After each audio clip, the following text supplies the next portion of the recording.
Good morning, everybody. It is a Monday morning, a short week for a lot of folks as we are approaching the 250th Independence Day. Happy birthday, America. Early birthday. Right now, it is 9:01, coming to you here from Live Impact News on WCNC Plus. Thanks for downloading the app to your Roku, Fire, and Apple TVs, and spreading the word, because we have so much information that comes in here live as we get it from our feeds, as we get it from local and national and international. So probably know by now that North Carolina Senator Thom Tillis has announced that he will not run for re-election. We'll get to that in just a few minutes.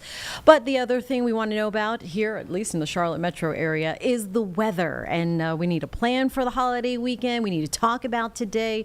We need to bring our umbrella, I suppose, because it is summer.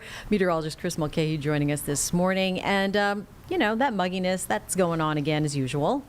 And the fun fact I have for you is, did you know that the umbrella was originally invented for shade, not for preventing you from rain? Ooh, I did not know that, but I believe it because I like to bring the umbrella when it's too sunny. Yeah, people do it at the beach. So technically you can have the umbrella all week long, because I have some days, Jane and Carlene, that we have a 0 chance for rain. And What? I'm just going to go ahead and say it. 4th of July is the only day I don't have at least even a 10%, so that's some good news. But roll tape, let's get to the graphics. We have 6 different shots proving today is a beautiful day. From Dallas to Charlotte to Monroe to Boone to Beach Mountain to Lylesville, we're looking at a mostly sunny sky, and that's what we want to see. It's a delightful start to the day, pretty much as we've started each and every day. You kind of start hitting the Groundhog Day movie scenario during the summertime that, today we have a hot and humid day with a chance for an isolated pop-up shower or a thunderstorm. So welcome to the repeat forecast. The only difference is, instead of 94 or 96 as we've had over the last 3 afternoons, we only have high about 92 to 93 across Mecklenburg County.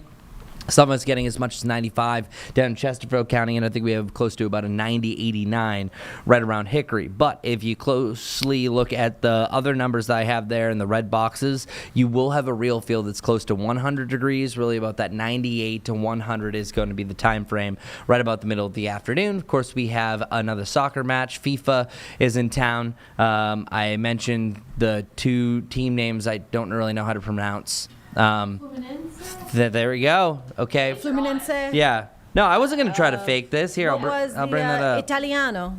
Let's see. Oh, yeah. Jane knows Italiano. There we go. Is that what it was? I feel like that was... One's from Italiano. Okay. Well, maybe the bottom one. I think so. And yeah. It's a really cool logo. Those are the logos. That's what I said. So for me and my sports ball commentary here, we have the blue versus the red and green team. That's right. So yeah, that's easy. Good luck to you all. But we'll continue to see more and more of these FIFA matches running through Charlotte and Bank of America Stadium. So that's really exciting. But right around the start of that international match, you're going to have a real feel close to 100 degrees. So just keep that in mind. Stay hydrated, as we know to do each and every summer day. But today is also special because it'll be the 12th day of 90 degrees or more. So we continue that streak. Nothing that's record breaking. We need to do 18 days in order to make this list. So believe it or not, the most that we've ever gone 90 plus in a row is 33 days. So we have done it over a month a few times, 1986, 2007, and 1993. But then we have that multi-tie for the 8th spot of 18 days. But it does not look like we're going to reach that mark, because I only have highs in the upper 80s for this coming Wednesday, and tomorrow is going to struggle to hit 90. I think it just barely does it. But the big story are our rain chances. So really boiling down this forecast into 2 segments, you have 1, an active pattern, and then 2, behind the front, you have a drier pattern. So that's good news for us. Now, drier, take that with a grain of salt. It's still going to be humid. It's, instead of being overly muggy, it's just your regular humid forecast. It's just that for the first time, we have no chances for isolated pop-up storms. So that's huge. Usually you have a chance for at least 1 storm to bubble up, and that's exactly what we have today, and I'll show you what that looks like in our futurecast. We literally have a spotty to none chance Thursday through Saturday. So that's what that 10% means, just an isolated little popcorn kernel that pops up on the map. So here's what today looks like. We've seen a very similar profile over the last few days of what this looks like. you have an isolated storm that starts to turn a little bit more scattered as we work our way through the middle of the afternoon. And it's the mountains that I think primarily going to see this first. The reason why, elevation. They don't have as high to go for the storms to develop. Also, the moisture is just a little bit more favorable there. You also have something that's called orographic lifting that literally just drives that moisture up just by riding up the terrain. So they have their rain first, and then we'll have our storms first develop around 1 to 2. The first storm that I saw on the radar was just one little guy around Belmont yesterday, but that was as early as about 1:30. And then it slowly moved out, and then it exhausted itself. And then from there, let the games begin.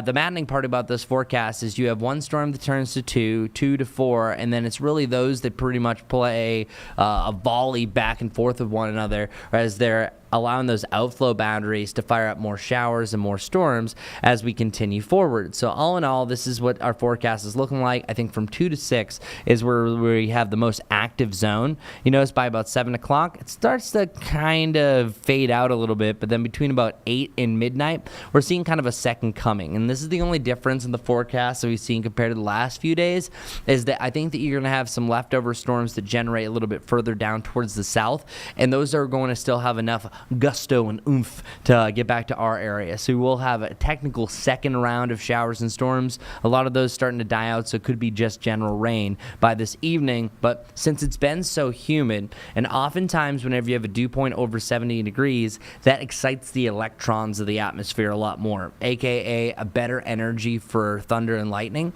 And I guarantee a lot of you have probably caught off guard by a few of those rumbles of thunder, where it's not a rumble, it's a blast.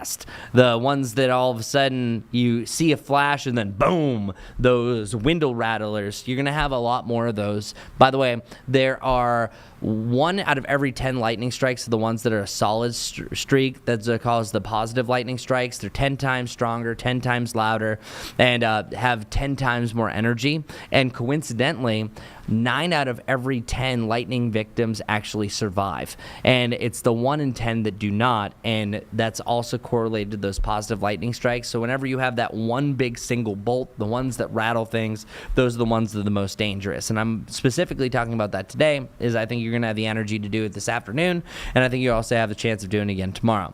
Now, tomorrow's forecast is really complicated just because the timing is all over the place. But truly, we're going to be following along this little trough, this little area low pressure. It's going to allow for a storm to ignite in the area. Now, instead of the pop-up isolated storms, I think most of the energy is going to be along this line. So I think if you are going to time things out, you still could have a preliminary shower storm, but right now it looks like the 4 to 10 time frame is the best for the greater Charlotte area. So you see a line of storms start to move through. There will be some breaks in the lines here and there, but then we start to still see activity in our eastern zones until about 10 o'clock, and I think it's out of here by midnight. Here's what it looks like. It's this week's front. You have that trough that it's actually arriving a little bit earlier, and then you have the front behind this. Oftentimes a cold front can lead to the worst of the weather. That's what we've been seeing over the Dakotas. You will see today over in Kansas and Nebraska, not as much because of the timing of the day. I think instead you're going to see this roll through on your Wednesday morning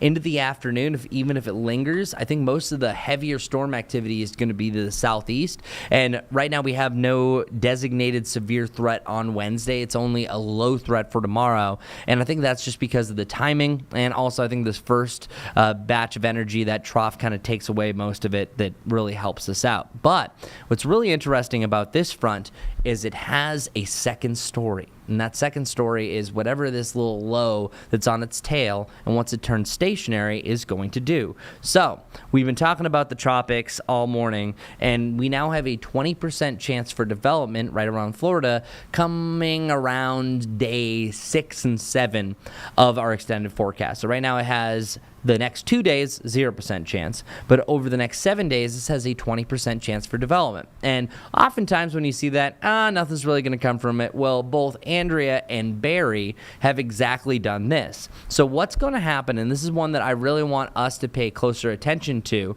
is notice how big this bean is. That I think you first start to see development over in the Gulf, and then it could trace across Florida, and then also regenerate over in South Carolina. So either this is just going to be a big bad low that's circulating, have a lot of rain that comes with it, but it does have a chance to be our next named system. So something that we have to really watch here closely in the Carolinas Carolinas, because if it develops off the South Carolina coast, that's going to change up our cloud cover or at least our rain chances. And that's one of the biggest things these guys do, is to change up a cloudier forecast, because we don't oftentimes this time of year have a wall-to-wall cloud scenario. That's more of a wintertime event. So that's one thing that I want to watch, especially for your Sunday. As for Barry was not really a long-lasting storm, nor was Andrea. So the remnants of Barry, that is the official name now, so that just means pretty much a loose term for a broken down low pressure system, is now over Mexico, and the last measurement was 30 mile per hour winds and gusts up to 40.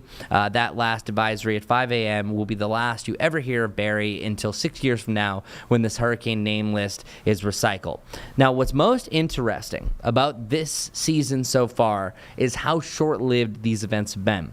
Andrea literally was a named storm for 12 hours, and oftentimes it's 6 hours until they have a full update on the storm name. Barry was only a very technical tropical storm for 18 hours. So both days, or both storms, lasted less than a day. So this has not been a big time start to our season, even though we've technically had 2 storms. And the way things are trending, I would not be surprised if we have a short-lived Chantal until we're waiting on Dexter, which could be probably a little bit more of a favorable development. So even if we do have a Chantal, it's not going to be a big-time event. Okay, so wrapping this up with a bow, we are doing the recap. 92 degrees for a high today, feeling like 100 degrees with a usual pop-up shower and thunderstorm chances. Our best chances for rain all week long are the next 3 days, specifically tomorrow and tomorrow night, and then Wednesday, you're going to have more of that scattered environment. So our 7-day forecast, we have 92, 90, an 88 that has never looked so great. So the great 88, as we'll call it, for your Wednesday. Also note on the bottom right-hand corner, you have the Charlotte Knights forecast. That's Tuesday, Wednesday, and Thursday. The Knights are in town. That's actually a rarity. Usually they're here for a 6-game stretch, but not the case. That's because the 4th is going to affect it. And then for 4th of July, only day that I have a 0 chance for rain, as I mentioned. It's still going to be a humid day, still 93, feels like the mid to the upper 90s. But as of right now, I don't think we have really enough lift and enough moisture to cause pop-up showers and storms. I think that does return on Sunday, and that's where you have a high of 93. The only thing that's going to change here in our extended forecast is whatever that leftover front and that low is going to do around Florida by the back end of the forecast. So I think there could be a lot of changes here, but it's really nice to have a range of 88 to 93 degrees go in the near term. Also today, the last day of June, which if you need me to spill more time, I have some June stats. Yeah, why not? Why not? Okay, we'll do it one more time as you guys are doing whatever you need to. There's a little bit of a Well, let me do this. Situation. No, what are you talking about situation? Okay. You just have a... Let's go on. Yeah, exactly. That's what we do. And it's good information. And it's the day before my dad's birthday, so. Oh, happy birthday, Dad. Yeah, Daddy. That's wonderful.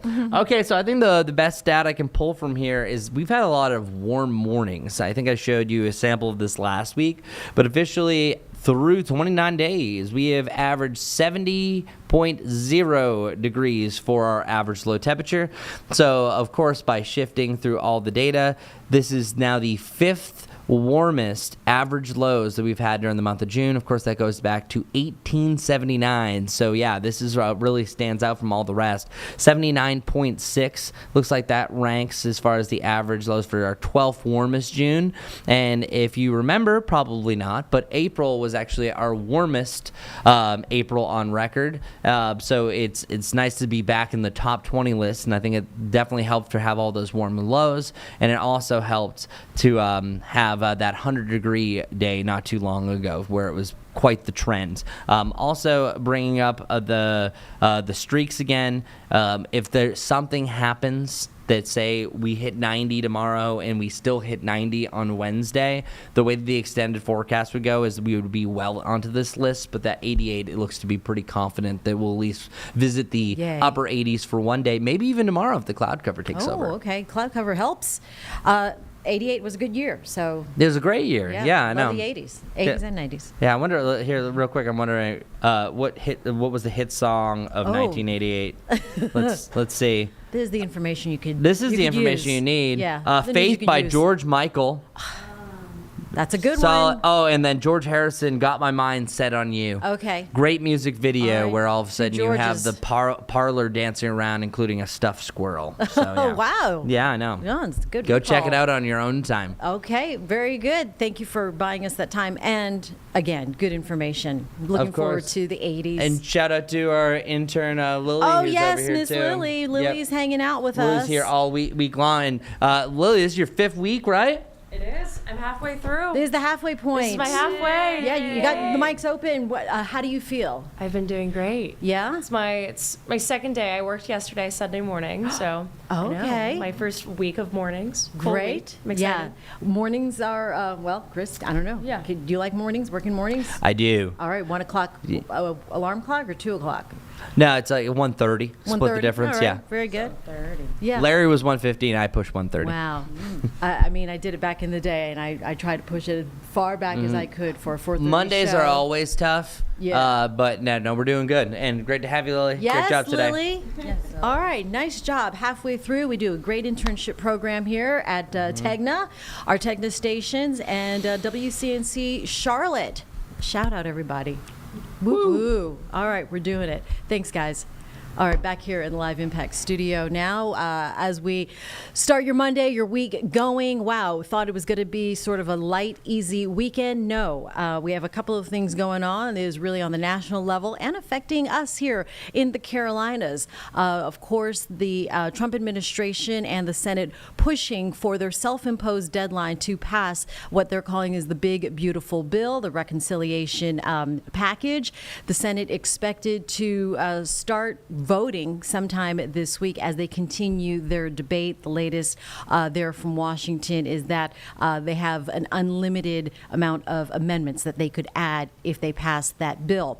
Also, North Carolina Senator Thom Tillis announcing yesterday that he will not run for re-election in 2026.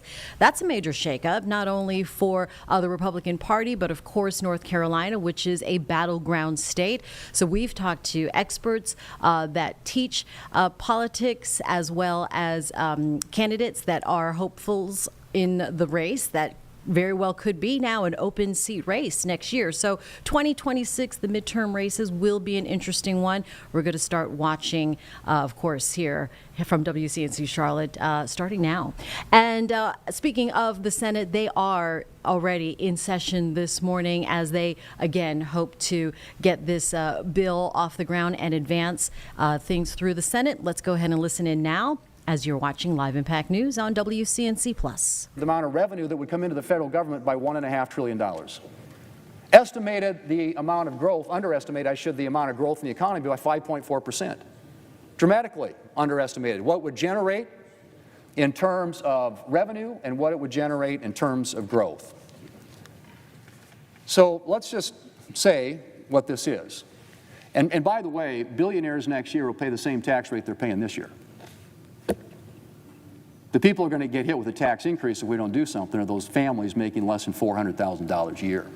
We're going to see their child tax credit cut in half, their standard deduction cut in half, their rates go back up to what they were 2017, and in my state of South Dakota, the average family is going to pay $2,500 more if we don't do something to extend the tax relief that was passed in 2017.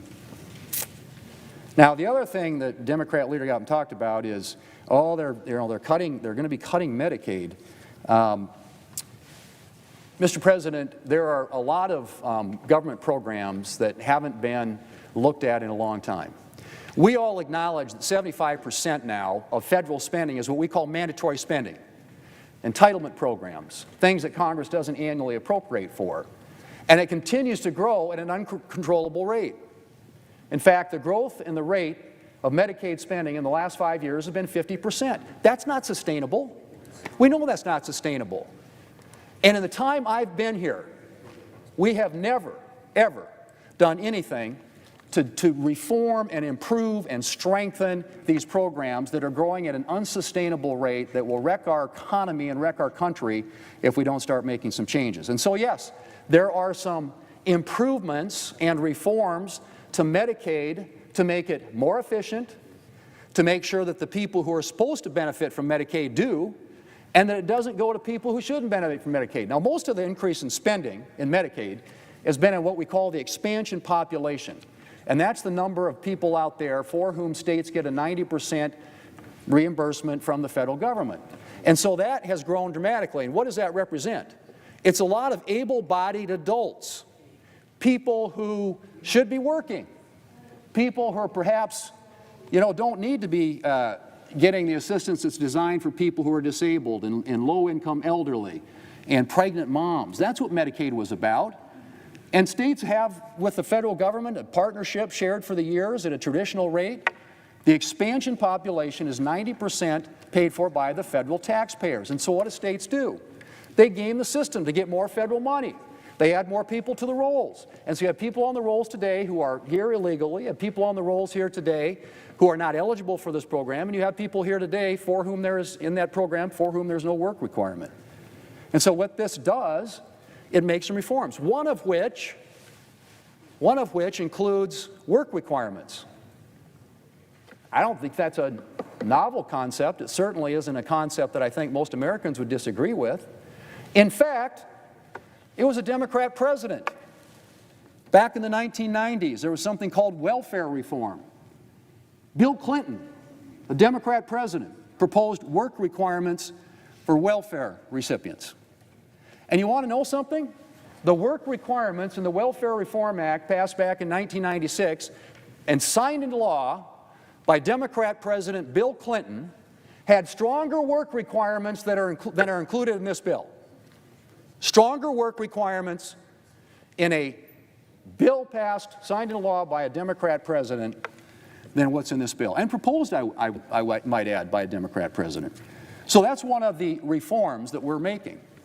And these are reforms, Mr. President, are going to make this program stronger, more effective, more efficient, improve it in a way that it gets the assistance to the people for whom it was intended and not to people who are gaming the system. And yes, we address the issue of provider taxes, which has been abused.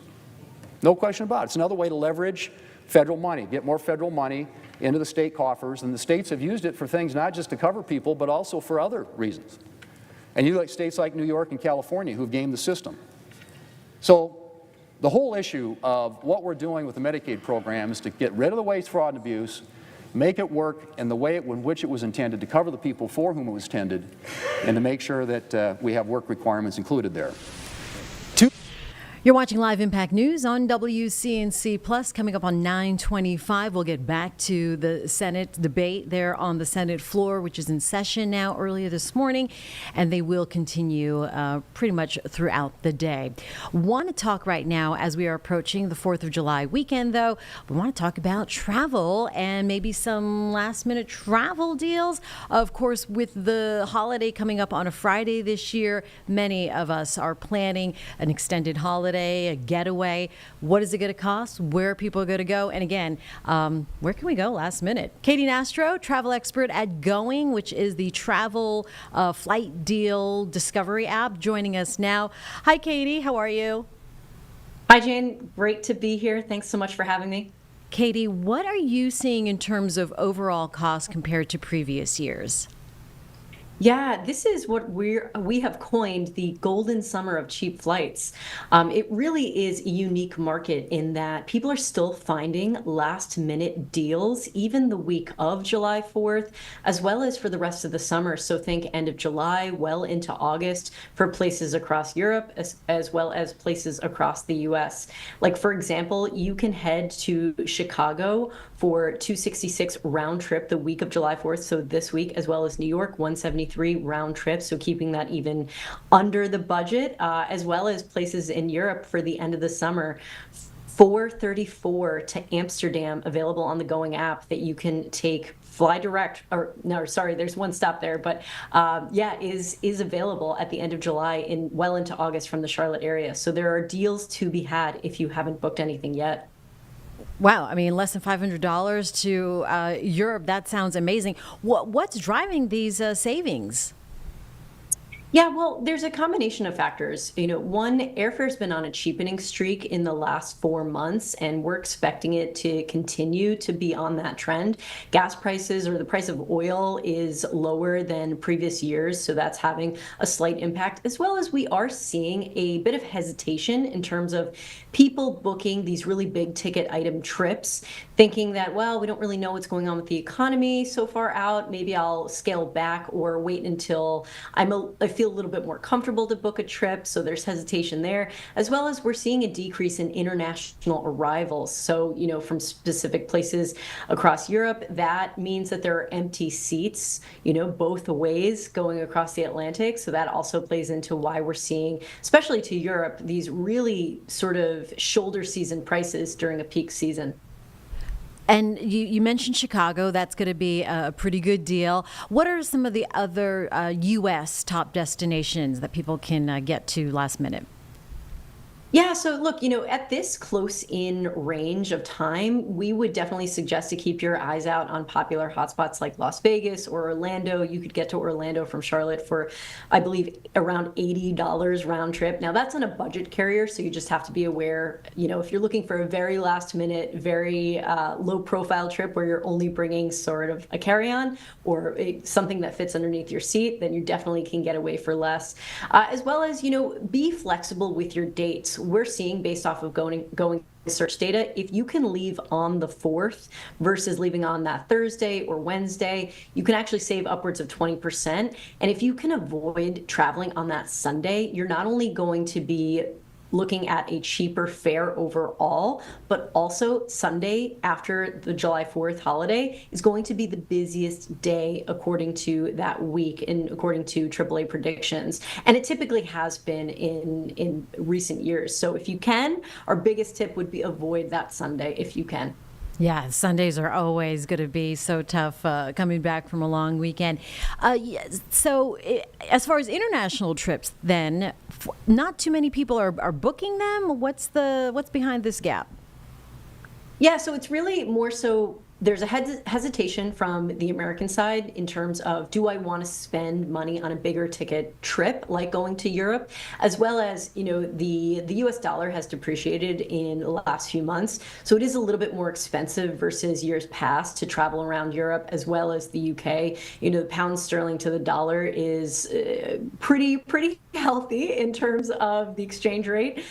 So, that definitely can eat into your travel budget, even if the flight is expensive, or excuse me, even if the flight is on the cheaper side. So people are a little bit cautious there, as well as, there has been a decrease in international arrivals, and this has been since about March, especially from specific places, Germany, the UK, France. We're seeing specific areas just opt to go elsewhere. Specifically, Canadian tourism is way down going to the US. They're opting for other destinations. And so that's also playing into the market. So if you're looking for, from the American side, going to Canada, it is more affordable in years past, not only to get there, but also on the ground because of the difference in currencies. So, again, while it is making this market a unique one, we don't want people waiting until the last minute to take advantage of the deals that are available now, because we still are seeing, the closer you get, especially the week of July 4th,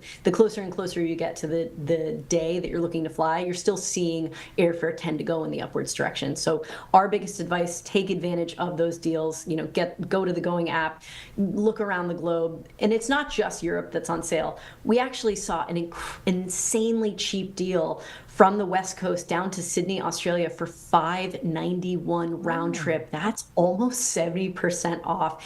And we always say, if you can stitch together a flight getting to that, West Coast airport, it was from Seattle, you can use your points, use your miles to get to that airport and then down, you're still saving overall. So we always talk about a repositioning flight. And from Charlotte, it's really easy to do so. All right, so do you think airports are going to be less busy this summer? What should travelers prepare for? Yeah, that's a great question. And look, it is a peak time period. July 4th is the busiest holiday outside of Thanksgiving and the winter holidays. So it's going to be busy. But because July 4th falls on a Friday this year, it's looking like we're going to see a steady stream across the week of people looking to take advantage of that sort of built-in 3-day weekend. So airports are going to be busy, roads are going to be busy, but I wouldn't be surprised if we didn't see sort of not as busy of airports across just one day. And if we didn't see a record-breaking day, I wouldn't be surprised. And that's only due to the fact that we've actually seen the amount of people going through TSA sort of on a downward trajectory. We've actually seen 2 out of the last 5 months have less people getting on an airplane than they did in last year. So it's sort of, we're moderating in terms of how many people are traveling. You know, coming out of the pandemic, everybody was looking to book a flight. This year, this summer is going to be a little bit different, maybe a little bit less and maybe not as many trips. All right, very good. Katie Nastro from Going. Thank you for the insights and the tips. For more information, go to that Going app. Very useful. That's a good app. I like it. Thanks so much, Shane. Take care. Happy travels, everyone. Yes, and happy 4th of July to you, Katie. Talk to you next time. Bye. All right, some good stuff there coming up from Katie as far as your travel plans go, not only for this last minute weekend for the holiday, but perhaps the rest of the summer if you are liking to be spontaneous and maybe travel on a whim. Right now, we do have the Senate that is in session. They are debating after backing the bill in a procedural vote over the weekend. But Thom Tillis, North Carolina senator, he voted against it. And then that was Saturday. And then shortly after, the president on his social media posts pretty much suggested that he would talk to other Republican potential candidates as far as support for a re-election next year. The next day, yesterday, Thom Tillis announced that he will not run for re-election. We did capture this immediately after, or not immediately after, but this was his last comments last night out of Washington. There's pretty much a gaggle where he was on his way to the elevator and media in D.C. approached him, and he did talk about the response from the president and his next steps moving forward. We're going to play that for you here in its entirety. It's about 3 minutes long on WCNC Plus at 9:33. The extent of some of his political threats to you last night, just one after the other? Frankly, I never read them, so I'm not really sure how many there were. Do you know? I mean, I really, I'm not on Truth. What is it? It's a Truth Social. I'm not on that platform. Yeah, I mean, he sort of, he pledged to meet with anyone that threatened to primary you. Oh, that's okay. I told him actually via text that he probably needed to start looking for a replacement anyway before he posted that. So I appreciate him getting to work. I mean, he's now said great news in response to your announcement. Yeah. Well, I've told him I want to help him. I hope that we get a good candidate that I can help him. We can have a successful 2026. I just put that out today. Is there any room for disagreement with Donald Trump in the Republican Party today? I think if you have the courage to, and if you don't, there isn't. It's all what you want to do as an individual member. So you talked about in a statement about how you're looking forward to kind of being, have more of a freer voice. How much does leadership have to worry about you being? Well, Al, look, here's the thing. I was a leader. I'm never going to do anything to undermine my conference, and I'm never going to surprise my conference. I let Senator Thune last night know that I intended to do this today. I'm not that kind of guy. I mean, if you've got to surprise or jam your conference to get something done, you're a pretty shitty legislator, and that's just not my style. So I'm going to stand behind John and the leadership and do everything I can to make them successful. And quite honestly, that's what I just did on the floor. Because if we're responsible for moving this bill, I believe that it's going to be a massive mistake. And sooner or later, you got to help the president understand that he's getting a lot of advice from people who have never governed, and all they've done is written white papers. And it's very different to talk about the perfect versus implement the practical. And my job, I've done that for my entire career. And I've told the president many times, I've never disagreed with him. I've disagreed with bad advice he's been given. And I think if every once in a while he would tap on people who genuinely want him to be the most successful president in the history of this country, then he could benefit from it. And if he doesn't, he does it at his own peril, and he can have people from an ivory tower drive them into a box canyon. Got to go. Why do you think others on your party haven't followed your lead, sir? I'm sorry? Why do you think others within your party haven't followed your lead? I never speak for other members. What do you hope to accomplish in the rest of your time? Well, 18 months, you can get a lot done. We'll see. Anything in particular that you're already hoping to do? No, we'll have to see what the art of the possible. I want to work with the president. I want to make him successful. He's got to want to do that too. Do you feel like a weight has been lifted off of your shoulders? Nah, no. But I never have a weight on my shoulders. I slept like a baby last night. You mentioned you texted the president that you need to start looking for other candidates. When did you do that? Before he posted his interviews. But like in the last week or so? Oh, no, that was last night. Okay, okay. And when did you notify the leader, Leader Thune? I'm not going to get into details, guys. He got it last night. Thank you. Thank you.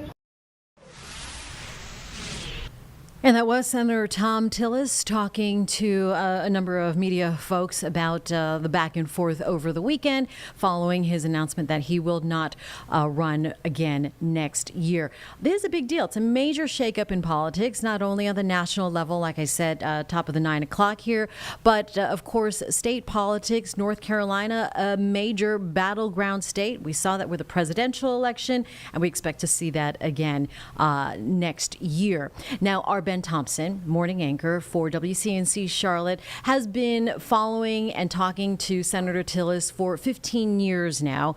He and Lisa Washington, about an hour ago, spoke to professor of Catawba College who teaches politics, Michael Bitzer. We've had him a number of times through election season, Carlene, right? Well, every election cycle, you'll see Bitzer. Every he political-esque verify that Megan does, you'll see Bitzer.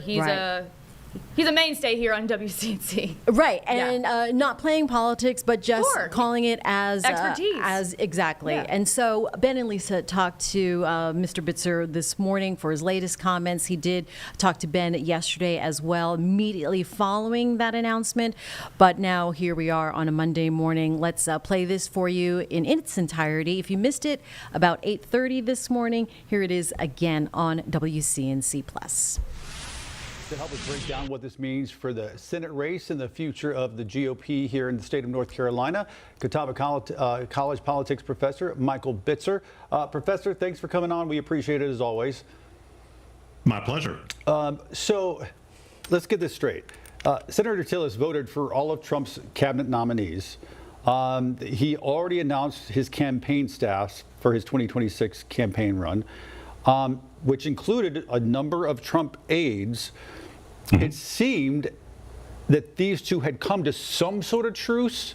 What changed over the weekend? I think it was the realization of the impact of the big, beautiful bill on North Carolina.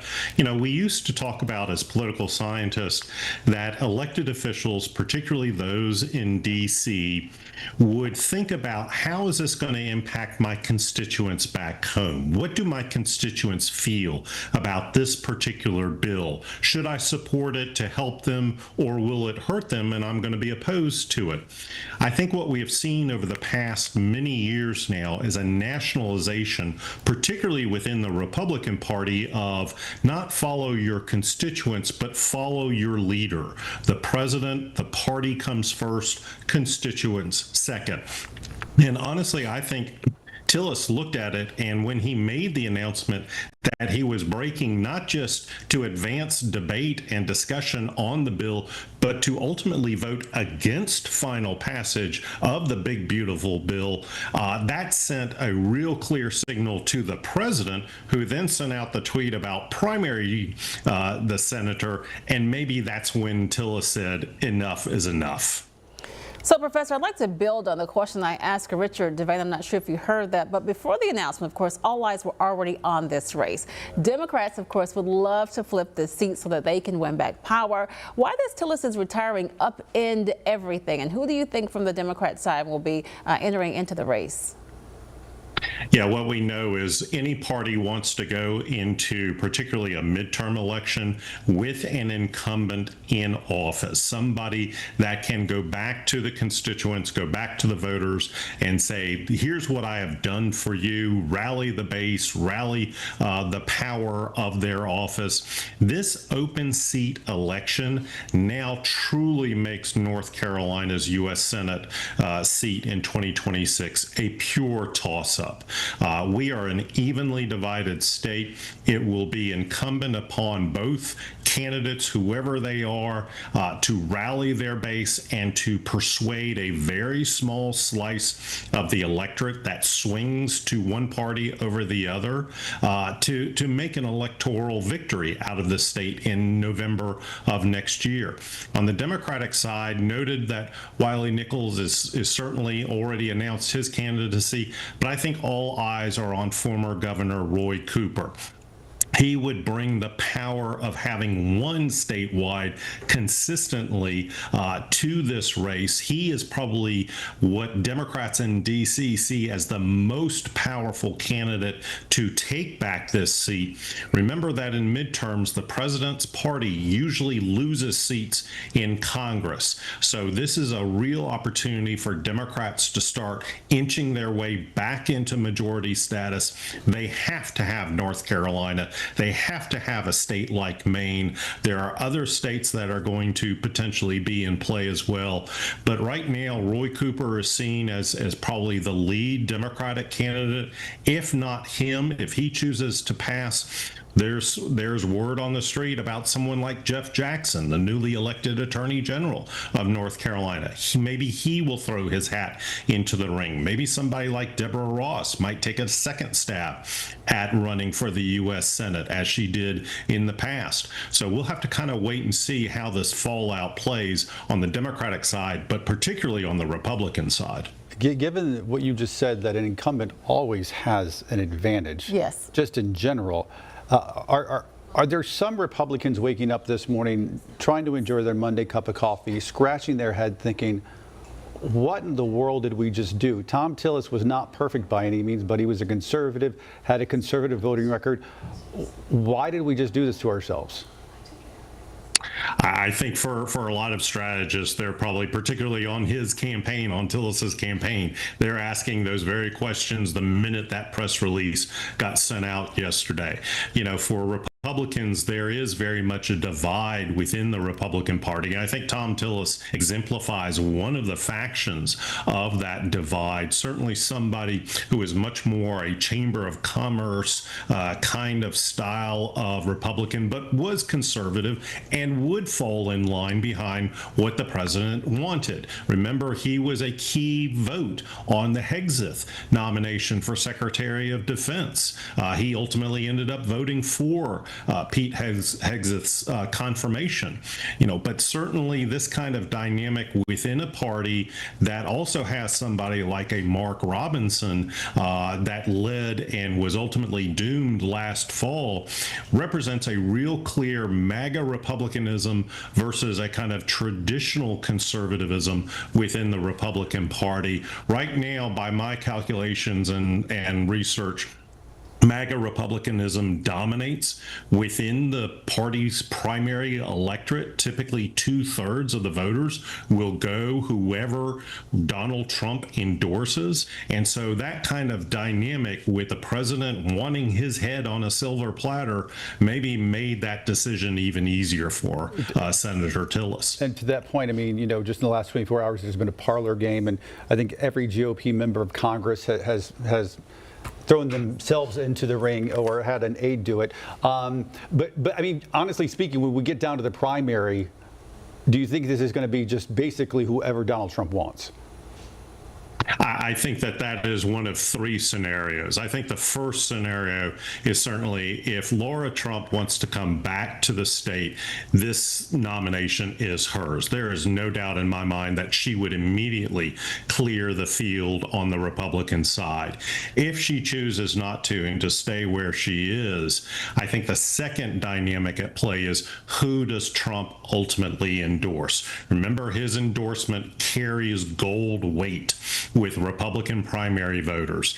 If he chooses not to endorse, and if Laura decides not to get in, then it is literally a free-for-all. And there's where I see the competitive axes and hatchets come out. Every Republican is going to see this seat as a real opportunity to politically advance their career, and everybody from across the state who's a Republican member of Congress will probably take seriously this opportunity, as well as others. So really, it will be sort of the president's decision. We'll, of course, be following this.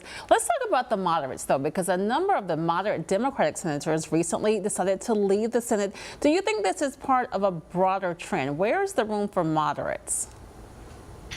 I was struck by how Senator Tillis, in his statement yesterday, casually referred to Joe Manchin from West Virginia and Kristen Sinema from Arizona, and kind of placed himself within that group. The moderates have all but disappeared in Congress, and that's because of the nationalization effect that has gone on in our politics. All politics is local. What Tip O'Neill once said in the 1980s, well, nowadays it's all politics is nationalized. And what I think is happening here in North Carolina as well is that the parties have clearly also sorted themselves.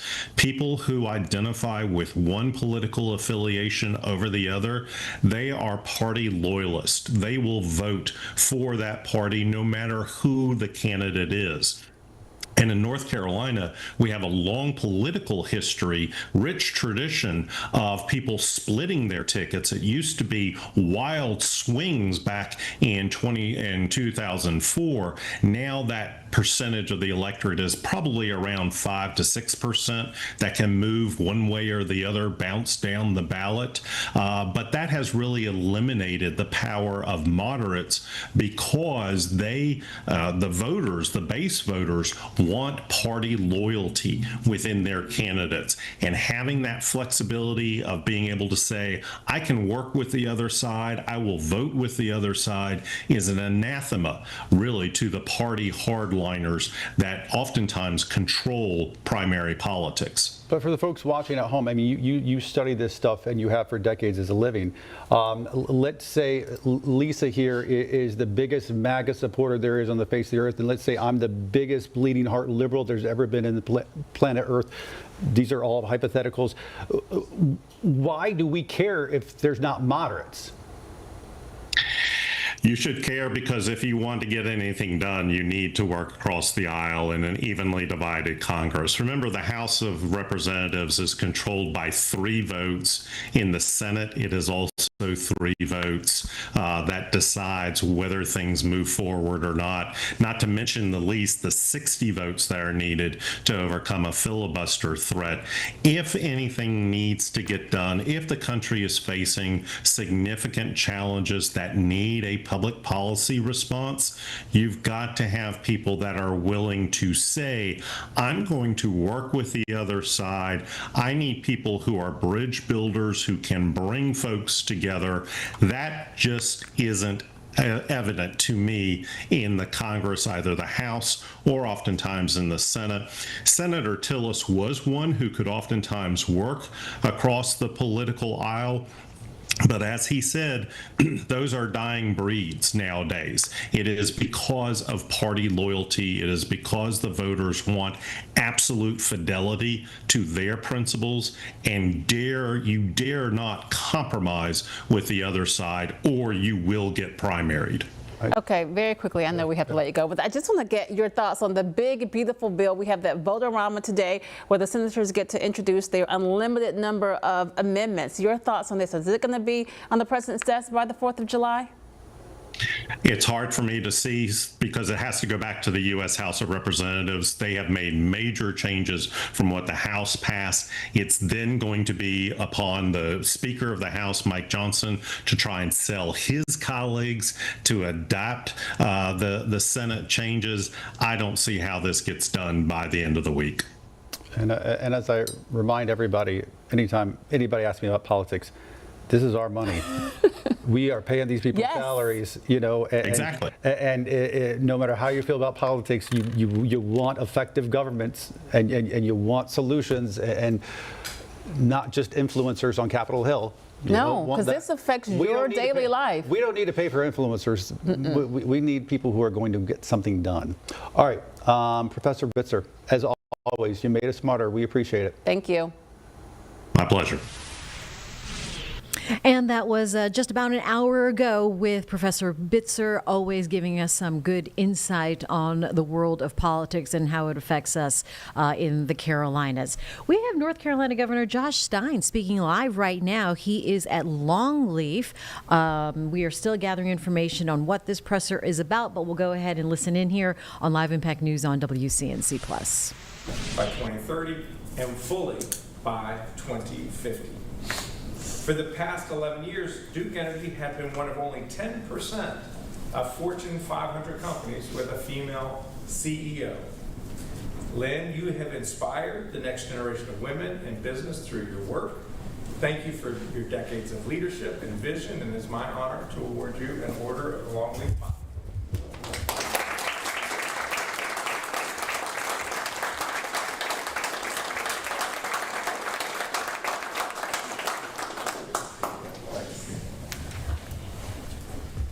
Our next honoree is someone I've had the privilege of building a friendship with as we've shared the work of creating a safer and stronger North Carolina. Spencer Merriweather is a graduate of UNC School of Law. He started as a prosecutor in Charlotte in 2007 and focused on cases of domestic violence and community accountability. He has been Mecklenburg County's district attorney since 2017, the first African-American district attorney in the county's history. Over the past 8 years, he has created a violent crimes team to focus on holding accountable dangerous criminals and a special victims team to seek justice for victims of domestic violence, child abuse, human trafficking, and sexual assault. Spencer, we are very grateful for your passion and your commitment to the safety and well-being of the people of Mecklenburg County. Please come forward.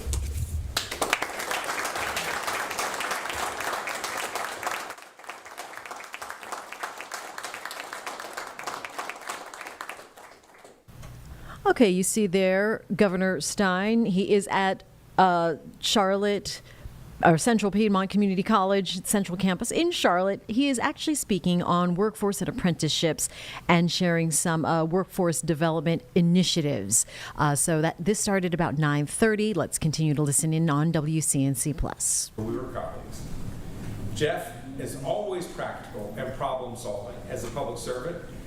In addition to his public work, he has been recognized as one of the top 100 IT executives in the United States. Across these varied roles, Jeff has consistently led with pragmatism and vision. Please join me, Jeff.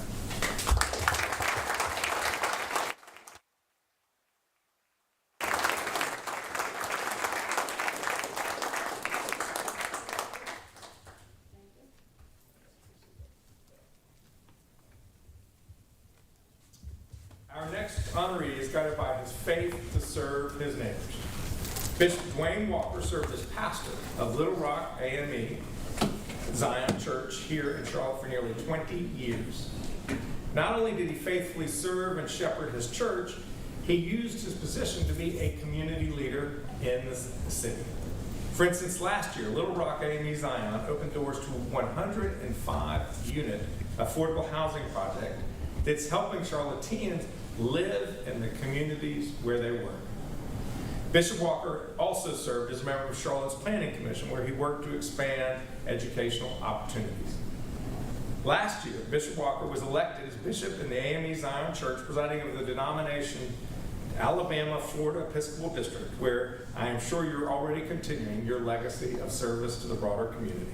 Bishop Walker, thank you for leading with vision and purpose. It's my honor to award you an Order of the Longleaf Pine.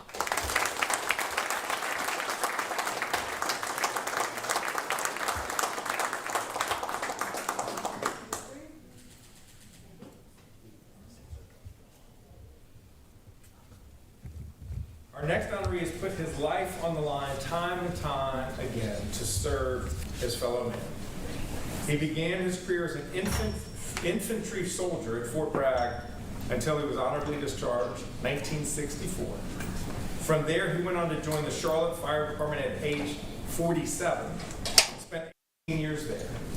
Whether he was rescuing an elderly man from a burning building or courageously braving Hurricane Hugo to save others, time and time again he ran toward danger when the rest of us would run the other way.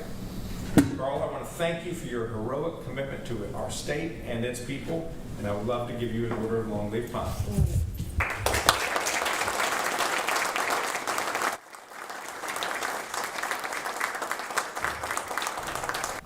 Okay, again, you are watching Live Impact News on WCNC Plus. Governor Josh Stein celebrating exceptional North Carolinians in a longstanding tradition, the Order of the Longleaf Pine, for people with exceptional contributions to our state. He is live now at CPCC on Live Impact News on WCNC Plus. We continue to listen in here live. Police Officer Joshua Iyer, U.S. Marshal Task Force Officer Sam Pelosi and Alden Elliott, and Deputy U.S. Marshal Thomas Weeks Jr. As the gunfire erupted, the 4 firefighters who were nearby on Fire Engine 15 stepped up, and they clearly entered what was a very dangerous situation. Captain Nathan Jones, firefighters Jonathan Moore and William Costello, and engineer Justin Behringer did everything in their power to save those officers' lives. Their heroic actions will not be forgotten.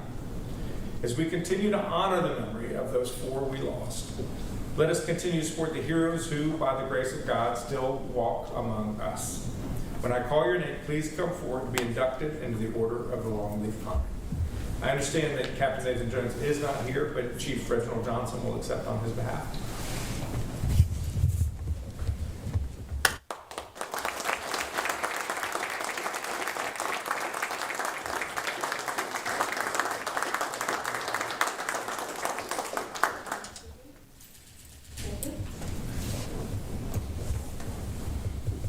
Engineer Justin Barrett, please come forward.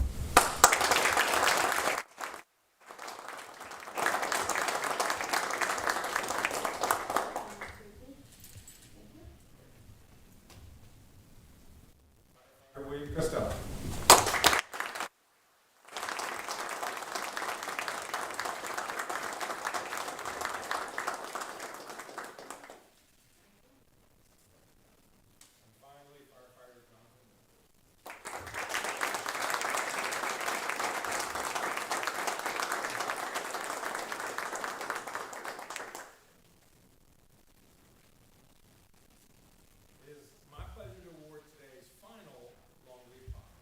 To a good friend of mine and a North Carolina treasurer, Congresswoman Alma Adams. Congresswoman Adams has represented North Carolina's 12th congressional district since 2014. She began her career as an art instructor at the Palmer Institute and co-founded the African American Atelier, an organization established to raise awareness of Black art and culture. Soon, public service called her. She served in a variety of roles, and I was fortunate to overlap with her at the General Assembly when she was in the House and I was in the Senate. Now in the U.S. Congress, she founded the bipartisan HBCU caucus and sponsored the Future Act, which secured hundreds of millions of dollars to advance minority institutions across the country. I can't believe it's even taken me this long to talk about her hats. Congresswoman Adams, you wear many hats, but no matter which one you're wearing, you do it with grace and determination. Congratulations on joining us in the Order of the Longleaf Pine.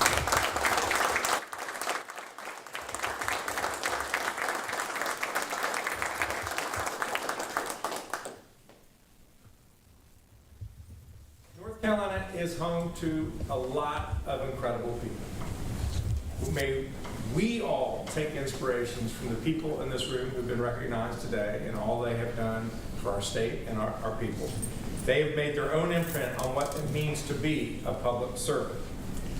And what we will close with is what these folks now have the right to do, which is to offer the toast, North Carolina toast, anywhere in the free world. That's what it says on your certificate. Here's to the land of the longleaf pine, the summer land where the sun doth shine, where the weak grow strong and the strong grow great. Here's to down home, the old North State. Congratulations to all their awards.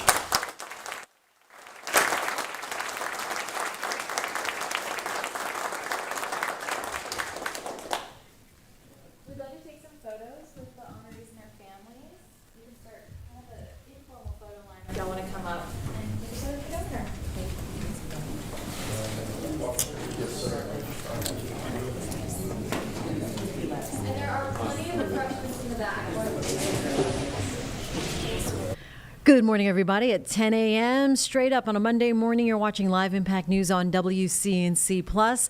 The governor, Josh Stein, just wrapping up the Order of the Longleaf Pine Award recipient ceremony, taking place live there at the campus of CPCC, honoring those North Carolinians doing great things and contributing to our state. Okay, so we have a busy morning and really a busy week as we approach the 4th of July holiday weekend. What do we need to know today? Yesterday, breaking news was firefighters killed in an ambush style of attack when a sniper opened fire after intentionally setting a fire in Idaho. And we're going to play a press conference for you there in a little bit. The shooter has since died, as well as 2 firefighters confirmed late this morning. Also, jury deliberations in the federal sex trafficking case for Sean Diddy Combs. The jury now deliberating starting today, so we will keep an eye on New York City. That trial underway for the last 7 weeks. And our Nate Morabito in a follow-up to a story that was covered last Friday of a situation that's troubling to many families where Union County Public Schools may not be supplying the medical means to take care of day-to-day emergencies in a day of life of a student. So parents raising that concern with our Nate Morabito, and there is a part 2 to this, so we will be checking in with him here at 10:30. But again, the big story here over the weekend, Thom Tillis not running for re-election in 2026. We did play a gaggle for you just about 20 minutes ago, as well as a political expert weighing in from Catawba College to our Ben Thompson and Lisa Washington. And last night, I did speak to Democratic Senate candidate, former Congressman Wiley Nickel, who is also, he announced in April that he is throwing his hat in to run on the Democratic ticket for next year's midterm election for that Senate, and was expecting to run up against Thom Tillis. Now that that is not going to be the case, we asked him to weigh in on the situation as well. This was our conversation from last night here on WCNC Plus. I'm now joined by Democratic Senate candidate Wiley Nickel. Thanks for joining me this evening. First of all, Mr. Nickel, how are you? I'm doing great. Thanks so much for having me, Jane. Well, what was your immediate reaction to hearing this news, knowing that you were possibly looking ahead at facing Tillis in the general election next year? I mean, my initial reaction is no matter which MAGA loyalist Donald Trump handpicks to run in North Carolina, I'm the Democrat ready to take him on and win. We're focused on making sure we flip this Senate seat from red to blue, and that's our task now. And whoever Donald Trump handpicks is going to be someone completely loyal to Donald Trump, not to North Carolina, and that's very dangerous for our democracy. So how does your campaign strategy change, if it does at all, moving forward now that you're looking at what likely will be an open seat race? No, I mean, I think when you have a U.S. Senate seat that's an open seat, it's much more competitive than it already is for North Carolina, a true 50-50 purple state.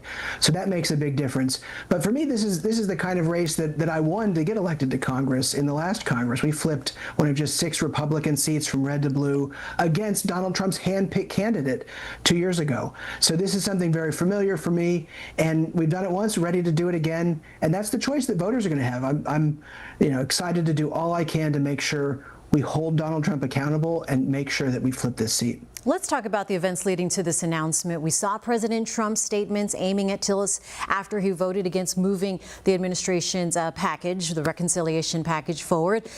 Your thoughts of how this intra-party conflict within the Republican Party might affect the general election, and how do you think the bill, if it's passed in its current form, will impact North Carolinians?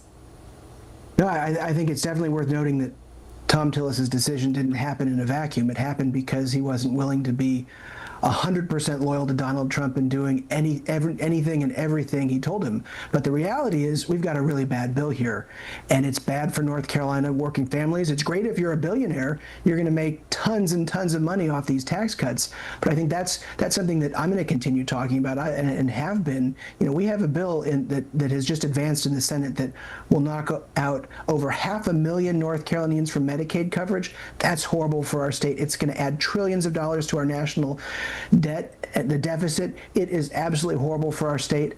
And, And the beneficiaries of this bill are going to be billionaires who will save tons on their taxes. That's not good for our state. Wiley Nickel, thanks for joining us live here tonight on WCNC Charlotte. Appreciate your time. Thanks so much, Shane. And we'll continue to follow any response today from the Tillis camp or President Trump's camp with this recent announcement, major shakeup there in national politics with the announcement of Thom Tillis not seeking re-election in 2026. In the meantime, the Senate, of course, going to start what they're saying is a vote-a-rama, a voting marathon today, and trying to pass that one big, beautiful bill before the July 4th weekend. All right, the other big story over the weekend happened last night, really in the afternoon, Idaho time, where a gunman accused of opening fire after setting a fire intentionally in Idaho, targeting firefighters, killing 2 of them, dead today. This happened late last night, and law enforcement as well as other agencies gathered last night for a late press conference. Want to get you caught up here and play this press conference for you in its entirety. You're watching Live Impact News on WCNC+. We received a phone call that there was a fire on the backside or east side of Canfield Mountain. Fire assets responded to the scene, and at approximately 2 o'clock, firefighters broadcast that they were being shot at on Canfield Mountain. During that next hour and a half, where we have assets that are responding to the aid of these firefighters, we still have an active fire. We are managing about 17,000 square foot containment area. We are requesting other law enforcement agencies to assist us. We had a great response. We had the Spokane County Sheriff's Office responded in force, the Spokane Police, the Coeur d'Alene Police Department, the FBI, many agencies responded right here in Idaho, Bonner County, Shoshone County, Kellogg. So we had about 300 law enforcement officers that were on scene that were trying to make heads and tails out of what was occurring. And during this time, we exchanged gunfire with the suspect. And we had a cell phone activation that was in the same spot since about 3/16, and that it was in the same area, and we honed in on that cell phone, and we saw that there was a male, appeared to be deceased, with a weapon nearby. So we have currently 1 dead shooter. Based on the preliminary investigation that was being conducted, keep in mind we had a fire that was rapidly it was approaching the body, so we had to scoop up that body, and we had to transport that body to a different location. But based on the preliminary information, we believe that is the only shooter that was on that mountain at that time. So there is no threat to the community. We did lose a Coeur d'Alene firefighter, and we did lose a firefighter from the Kootenai County Fire and Rescue. We have another firefighter that just came out of surgery from the Coeur d'Alene Police Department. I'm sorry, from the Coeur d'Alene Fire Department, right? Is that true? Okay. He just came out of surgery. He is fighting for his life, but he's in stable condition. We do believe that the suspect started the fire, and we do believe that it was an ambush and it was intentional. And yeah, we do believe that he started it, and it was totally intentional what he did. When you have an environment where you don't know where the bullets are coming from because of the trees and the shrubbery and what have you, it is daunting for police officers, let alone firefighters who are there just to put out the fire. So it's very, very difficult. Very difficult for drones or helicopters to see any individuals up there. So this was a total ambush, taken by surprise, and yeah, it's unfortunate. So.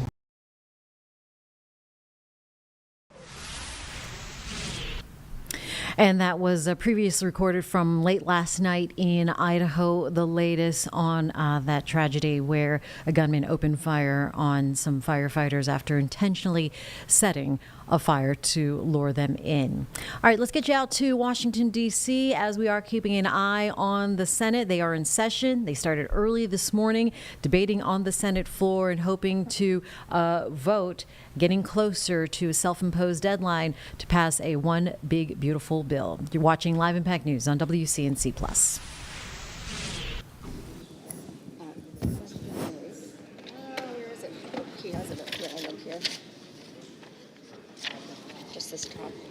This whole thing. Okay. The question is, shall the decision of the chair stand as the judgment of the Senate?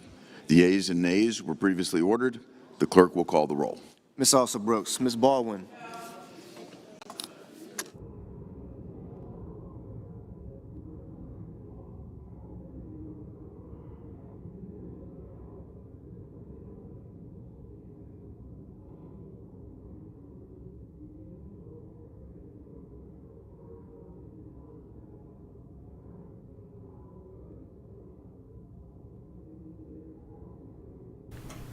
As you are watching live now, the Senate floor, it looks like they are running some procedural vote. We do know earlier this morning that they have added the ability to consider limitless amendments to this mega bill, and so that could be what the Senate is considering right now as you see senators going up to the floor and casting their vote. So we will continue again to listen in here live on Live Impact News on WCNC+.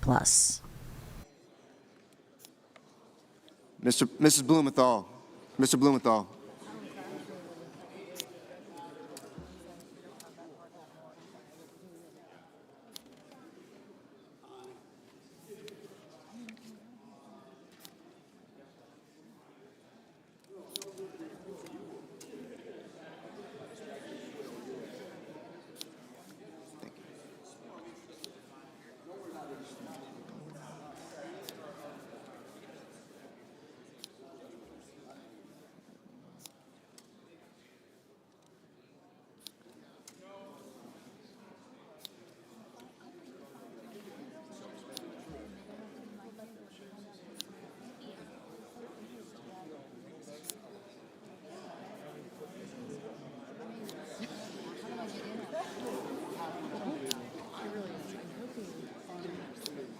Black right on your left.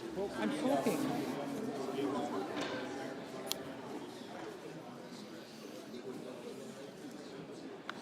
Ms. Blunt Rochester, Mr. Booker, Mr. Bozeman, Mrs. Britt, Mr. Budd, Ms. Cantwell, Mrs. Capito, Mr. Cassidy, Ms. Collins, Mr. Coons,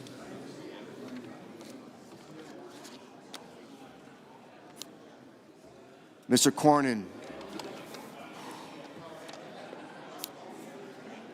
Ms. Cortez Mastel,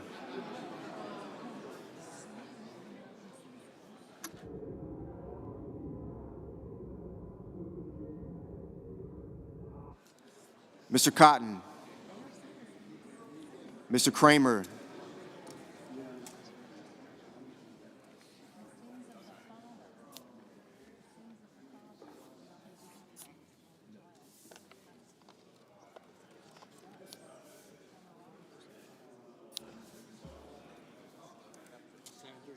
Thank you.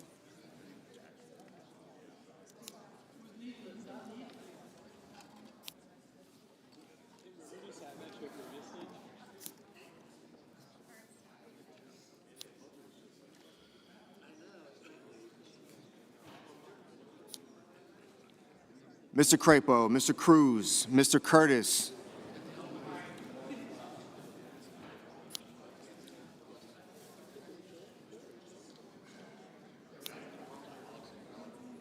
Mr. Daines,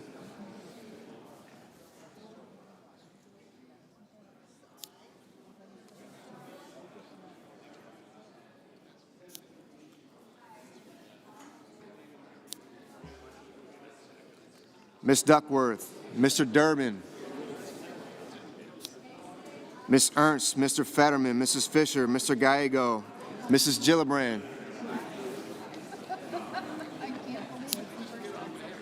Mr. Graham,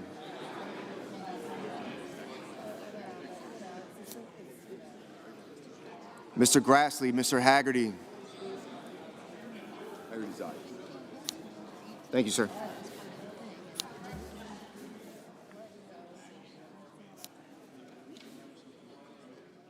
Ms. Hassan, Mr. Hawley, Mr. Heinrich.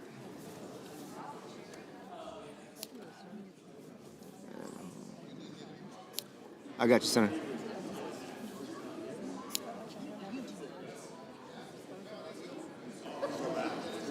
Mr. Hickenlooper, Ms. Hirono,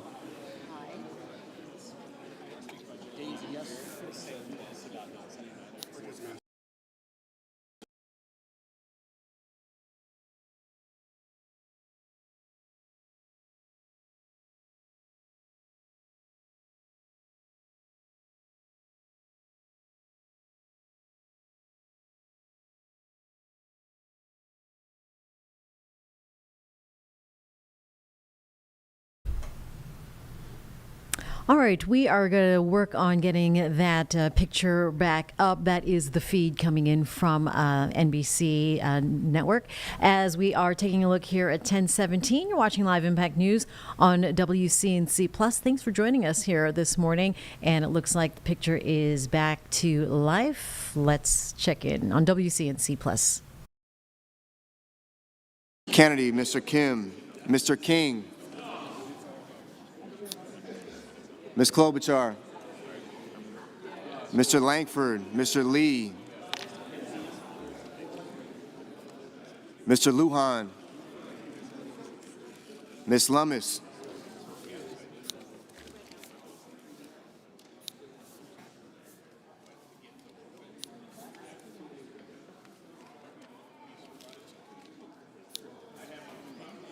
Mr. Markey, Mr. Marshall, Mr. McConnell, Mr. McCormick, Mr. Merkley, Mrs. Moody, Mr. Moran, Mr. Moreno, Mr. Mullen, Ms. Murkowski,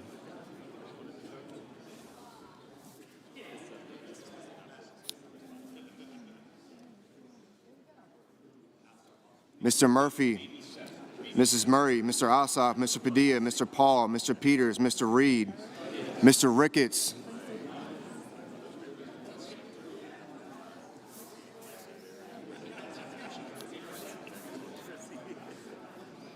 Mr. Risch, Ms. Rosen,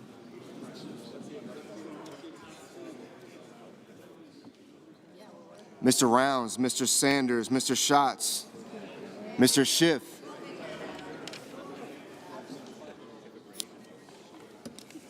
Mr. Schmidt,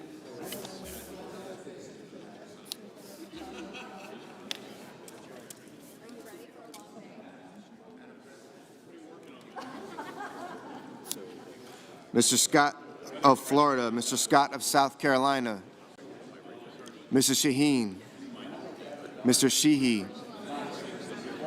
Ms. Slotkin, Ms. Smith, Mr. Sullivan,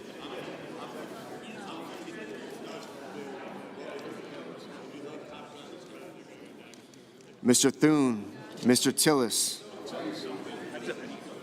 Mr. Tuberville, Mr. Van Hollen, Mr. Warner, Mr. Warnock, Ms. Warren, Mr. Welch, Mr. Whitehouse, Mr. Wicker, Mr. Wyden, Mr. Young.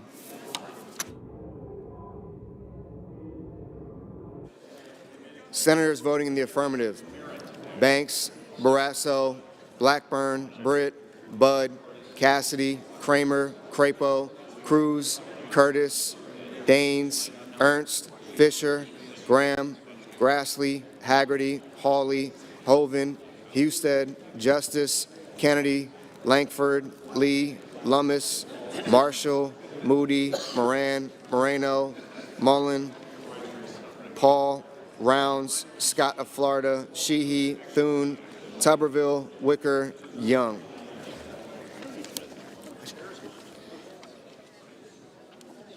Mr. Cotton, aye. Senators voting the negative: also Brooks, Baldwin, Bennett, Blumenthal, Blunt Rochester, Booker, Coons, Cortez Masto, Duckworth, Durbin, Fetterman, Gallego, Gillibrand, Hassan, Heinrich, Hickenlooper, Hirono, Kane, Kelly, Kim, King, Markey, Merkley, Murphy, Murray, Ossoff, Padilla, Peters, Reed, Sanders, Schatz, Schiff, Schumer, Shaheen, Slotkin, Smith, Van Hollen, Warner, Warnock, Warren, Welch, and Wyden.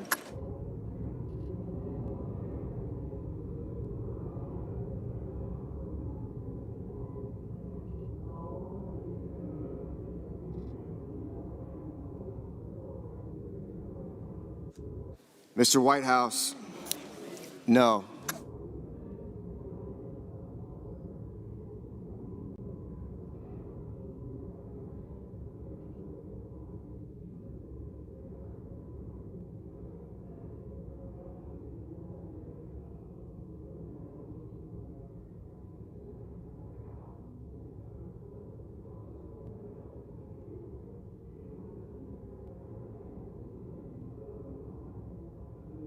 Mrs. Capito.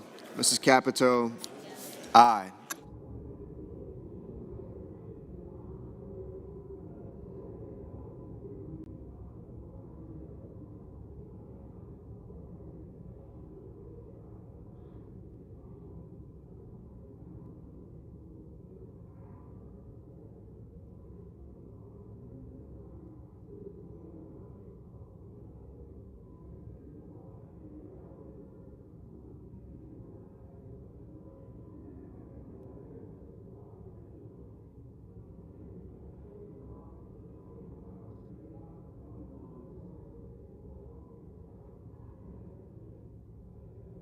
Ms. Cantwell, no. Mrs. Hyde-Smith, aye.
All right, there they go again. But we have been covering here on Live Impact News on WCNC Plus the Senate's vote-a-rama beginning right now as they are starting their vote on passing one big beautiful bill. We have back to session now, back to a live picture on WCNC Plus.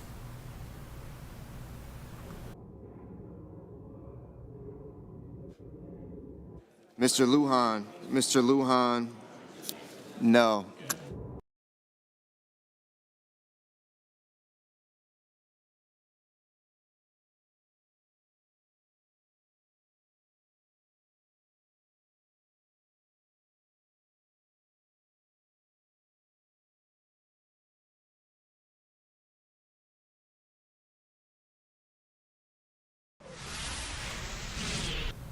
All right, 3 strikes and you're out with our TV screens here.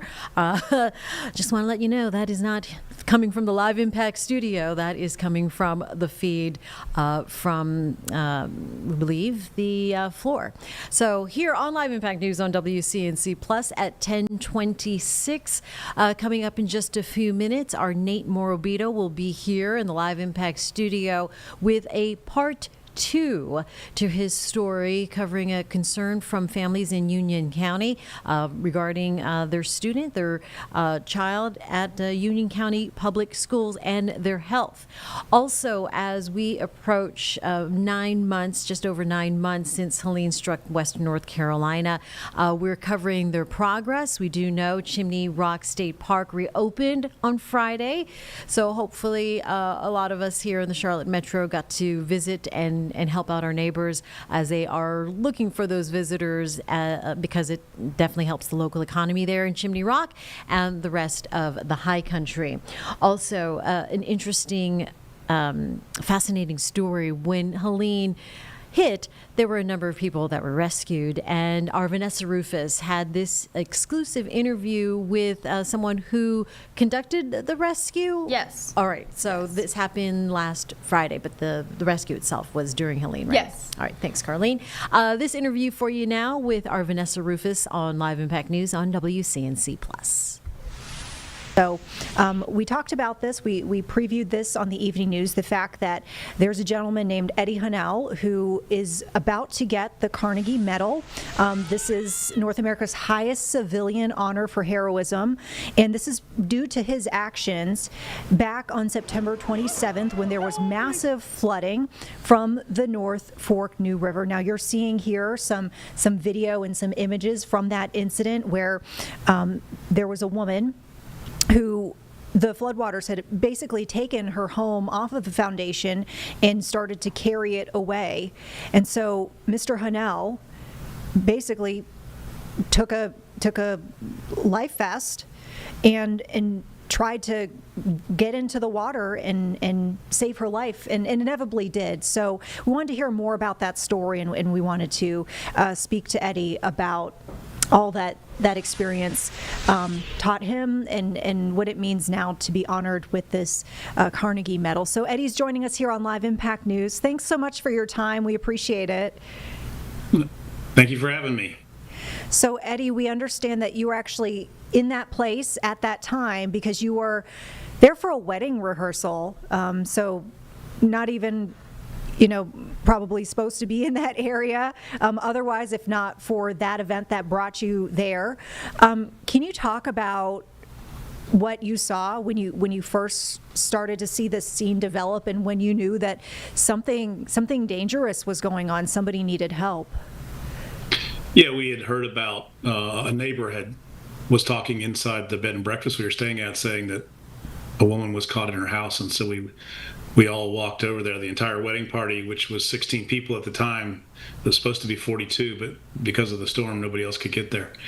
And we showed up at the house, which was only a couple 100-yard walk, and it was completely surrounded by water up to about 10 feet. The water was up to the bottom of the second floor of the house. And we spent about 15, 20 minutes trying to figure out how to get Leslie out of there. Her husband was out. He had been tying up things in the yard and trying to move things. And then the next thing you know, the house was, the water had risen 5-6 feet and he couldn't get her out. And so anyway, after about 15 or 20 minutes, we kind of were out of ideas on how to get her out.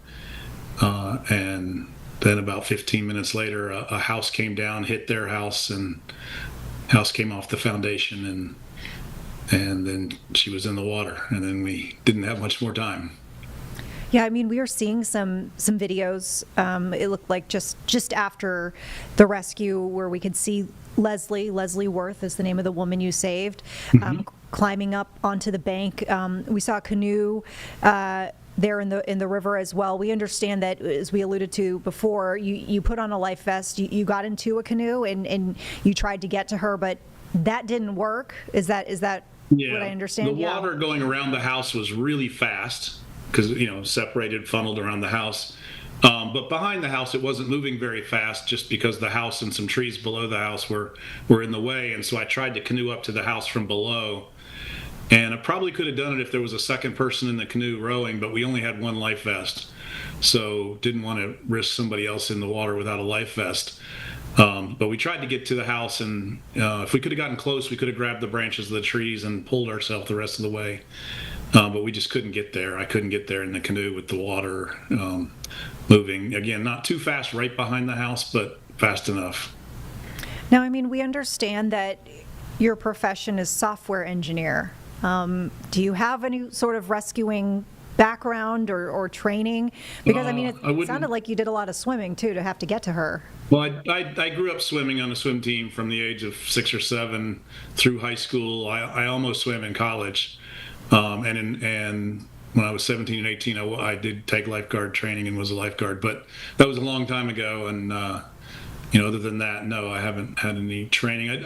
I also grew up swimming in rivers and floating rivers as an adult, fishing out west. And so, I have a lot of time on the river, but no, don't have a lot of, other than lifeguard training, any rescue experience. What did Leslie say to you after you saved her? I think she was in shock, and thank you and gave me a big hug before we even got out of the river. She's very appreciative. She's a wonderful woman. Her husband Phil's a wonderful guy, and I'm so glad that this ended the way it did. I mean, we understand. Ended up joining you. Oh, wow. Aren't we all glad he was at the right place at the right time, especially for that woman there being rescued from Helene. Coming up on 10:32 right now. It is a Monday morning, off to a busy start this week. I'm Jane Monreal. Thanks for watching Live Impact News on WCNC+. Now to a story that I mentioned top here at the 10 o'clock, a troubling story out of Union County where Union County Public Schools are being accused of denying students with a rare disease, a condition, and they need access to their emergency medication during the school day. Our Nate Morabito brought this story to us last Friday, and wow, Nate, it really generated some response already. Yeah, number one, advocates call this discrimination, basically saying that the school system is singling out this vulnerable population, not giving them the same opportunity to get life-saving treatment as their classmates. For me, the most important job as an investigative reporter is to work on stories that impact life and death. And that's what this comes down to, especially for children. And so I'm really passionate about making sure no kids fall through the cracks here. And right now in the existing plan, before next school year, these kids are falling through the cracks, and God forbid something actually happens, there's a real potential that these kids could die. Let's take a listen. Absolutely. Dominic D'Amato never wants to revisit the day his son Harrison, he was 8 months old, literally gray and lifeless, nearly died while battling the flu. But when you're raising a child with congenital adrenal hyperplasia, all it takes is an infection or a broken bone to send parents right back to that moment. Sorry. CAH is a rare genetic disorder that affects the adrenal glands. It requires maintenance medicine multiple times a day. And if something triggers a life-threatening adrenal crisis, demands either a stress dose taken by mouth, he couldn't stomach the medication, he kept vomiting it, or an emergency steroid shot in the thigh muscle. So this is an emergency kit. That shot, the medication itself is this white powder, which his parents always carry with them, and then you flip it over and draw the medication with a syringe, saved Harrison's life then. Snapped right out of it. And would do the same if the 6-year-old ever goes into crisis again. Yeah. But depending on the day, there's no guarantee he'd get it immediately at school when needed. That's exactly what we're worried about. As it stands, Union County Public Schools only allows school nurses to give out this kind of shot. She's only there 2 days a week. A problem most school days at Harrison's elementary school. It's just scary. And a concern 1 day a week at a different Union County elementary school that Danielle Piazza's 7-year-old son attends. He could die. Oliver's mom says in the boy's short life so far, he's already gone into crisis twice outside of school. and needed injections both times. Both incidents were just so scary. Piazza says school staff are open to getting trained. They are absolutely willing to do it, and the district is not allowing them. But Union County Public Schools has told both families no one other than nurses can give the injection. Citing state law, the district's attorney told the parents the shot cannot be delegated to unlicensed staff in the school environment. The North Carolina Department of Health and Human Services says not only is that not true, no one can tell a registered nurse whether they should or should not delegate their duties. Instead, that decision falls squarely on the school nurse's shoulders and is based on the individual student and application of the North Carolina Board of Nursing decision tree. Honestly, I think it's fear from the actual syringe. Hoping it would help their cause, Harrison's family secured a doctor's note urging the district to change its stance, saying this is similar to using an EpiPen for a peanut allergy or glucagon for a child with diabetes, and noting this drug cannot be overdosed, making the risk almost negligible. It rips my heart apart, knowing that my son could be in severe danger. Both families have even said they'd sign liability waivers. He has the same thing. 100%. The D'Amato family is actually twice as likely to see history repeat itself. Harrison's little brother has the same rare disorder. The 3-year-old is going to face the same issue when he gets to school. Yes, he will. Which is why their parents are desperate for Union County to make a change now. Yeah, it would be a great relief. Despite the state's stance and our questions, a school district spokesperson told us school health leadership decided against allowing other employees to give this shot due to what Union County Public Schools calls a detailed and intricate injection process, adding if there's a health crisis emergency, school administrators and nurses are trained to respond safely and appropriately. These families don't believe the existing response, which is call 911 and wait for EMS to arrive, is enough to save a child's life. Nate Morabito, WCNC Charlotte.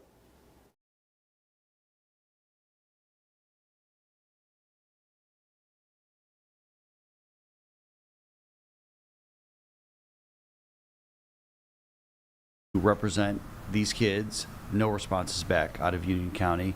You heard Union County's stance on this issue, but they also said to parents previously, we're not aware of any other school districts that allow this, but if you find any, let us know. We'll review their procedures.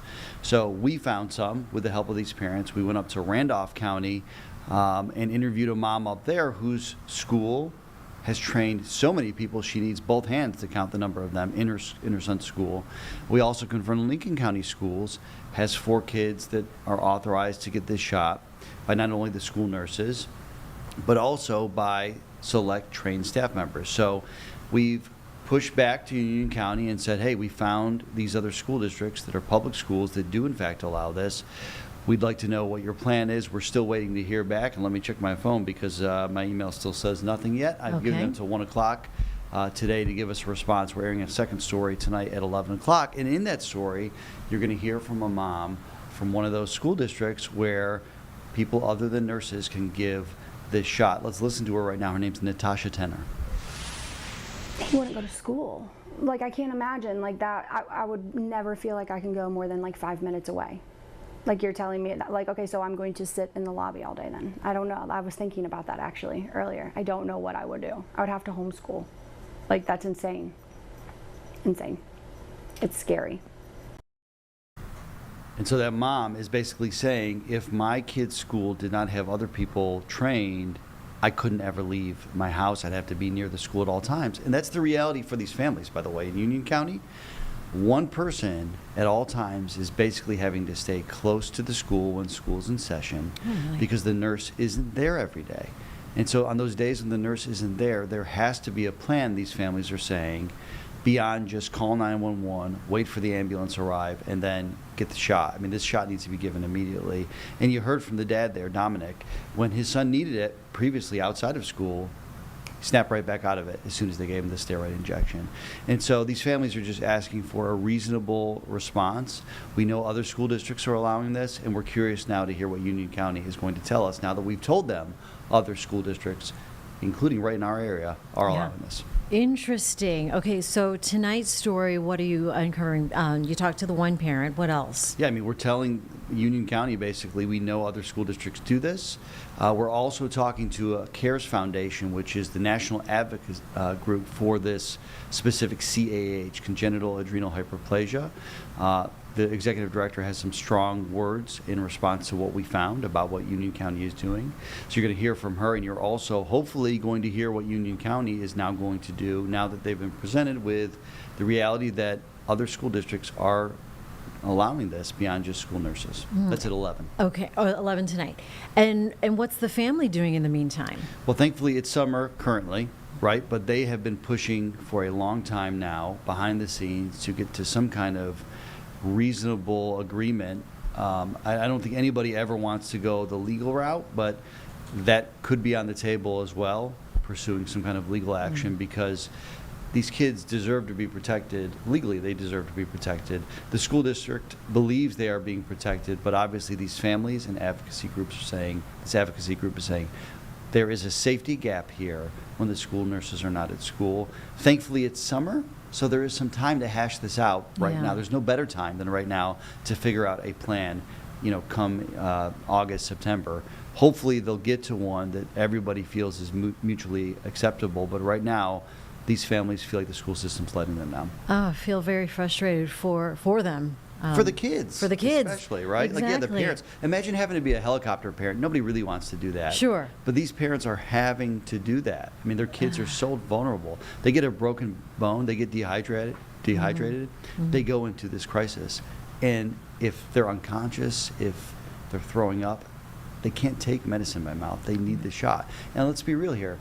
The odds of them needing the shot are pretty low. Mm-hmm. But if they don't get it, it's a guarantee dangerous. essentially what's going to happen. Yeah. All right.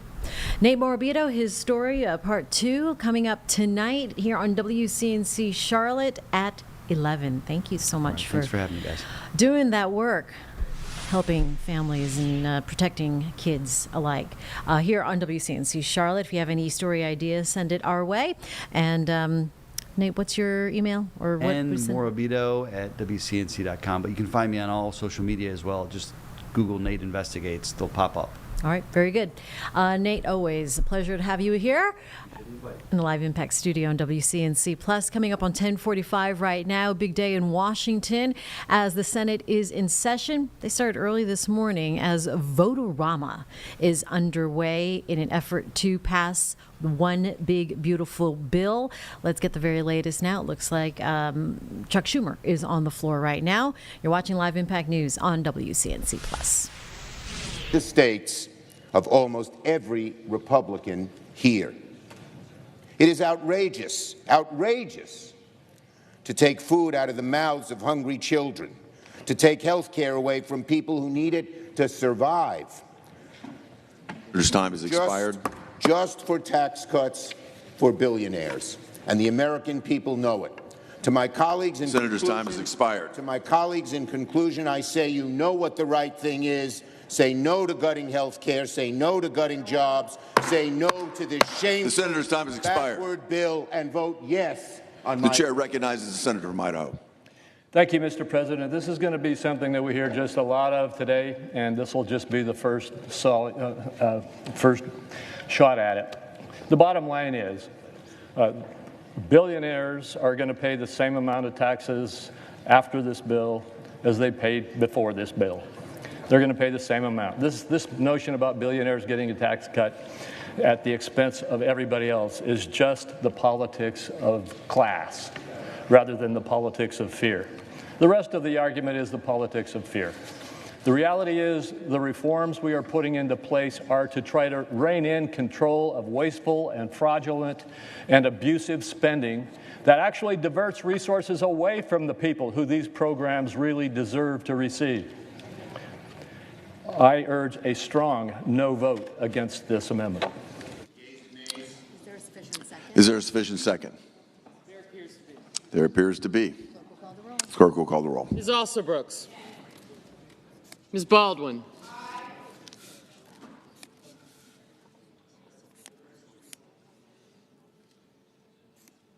Mr. Banks. Thank you. Mr. Barrasso.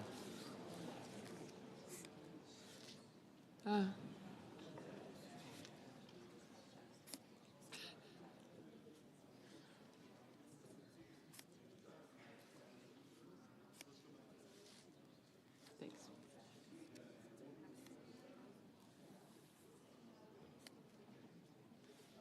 Yep. Thank you.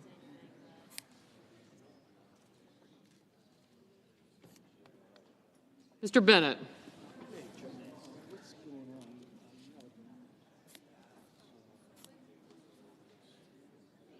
Mrs. Blackburn, Mr. Blumenthal, Ms. Blunt Rochester, Mr. Booker, Mr. Bozeman,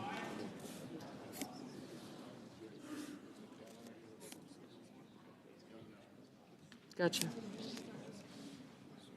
Thank you. Thank you.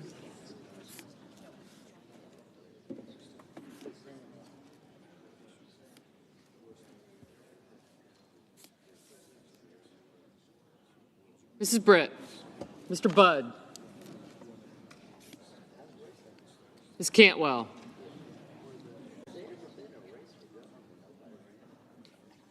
Mrs. Capito, Mr. Cassidy, Ms. Collins, Mr. Coons, Mr. Cornyn, Ms. Cortez Masto,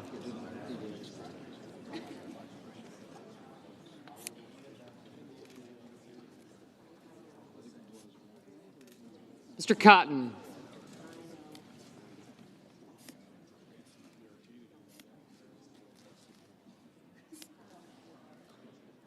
Mr. Kramer, Mr. Crapo,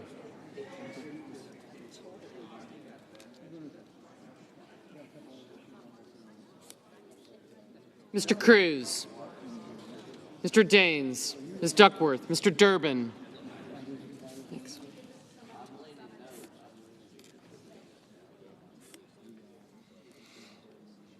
Ms. Ernst, Mr. Fetterman, Mrs. Fisher, Mr. Gallego, Mrs. Gillibrand,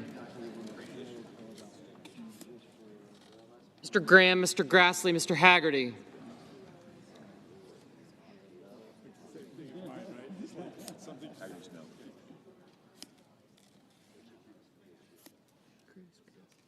thank you.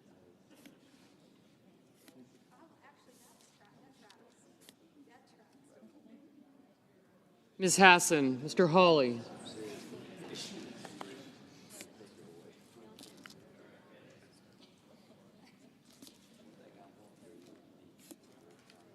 Mr. Heinrich, Mr. Hickenlooper, Ms. Hirono, Mr. Hoven, Mr. Husted, Mrs. Hyde-Smith, Mr. Johnson, Mr. Justice, Mr. Kane, Mr. Kelly, Mr. Kennedy, Mr. Kim, Mr. King, Ms. Klobuchar, Mr. Langford, Mr. Lee, Mr. Lujan, Ms. Lemus, Mr. Markey, Mr. Marshall, Mr. McConnell, Mr. McCormick, Mr. Merkley, Mrs. Moody, Mr. Moran,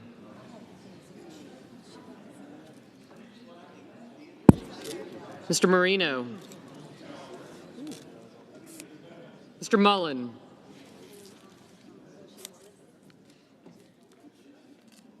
Ms. Murkowski,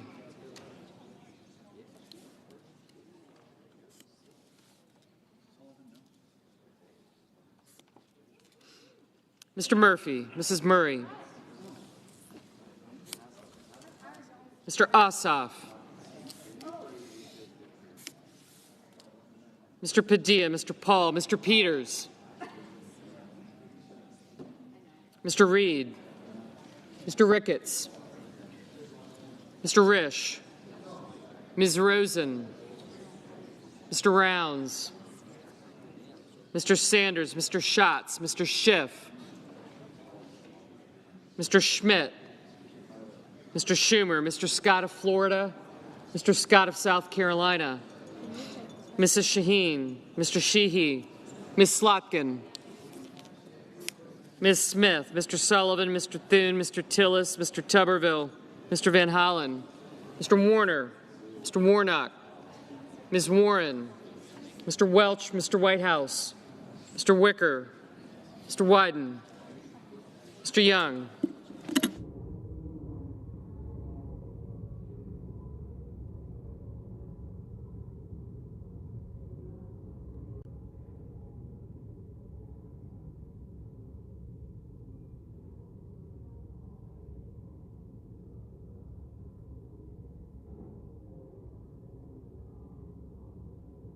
Senators voting in the affirmative. Also Brooks, Baldwin, Bennett, Blumenthal, Blunt Rochester, Duckworth, Durbin, Gallego, Hassan, Heinrich, Kane, Kim, King, Klobuchar, Lujan, Merkley, Murray, Padilla, Rosen, Sanders, Schatz, Schumer, Shaheen, Slotkin, Smith, Van Hollen, Warren, Welch, Whitehouse, and Wyden. Senators voting in the negative. Blackburn, Bozeman, Britt, Capito, Cassidy, Cornyn, Cotton, Kramer, Cruz, Curtis, Daines, Ernst, Fisher, Graham, Grassley, Haggerty, Hyde-Smith, Johnson, Kennedy, Lankford, Lummis, Marshall, Moody, Moran, Paul, Ricketts, Schmidt, Sheehy, Sullivan, Thune, Tillis, Tuberville, and Young. Mr. Banks, no. Mr. Husted, no. Mr. Reed, aye. Sorry about that, folks. Meant to hot punch a different button. But anyway, you're watching the Senate floor now continue their vote here on Live Impact News on WCNC. Mr. Peters, aye.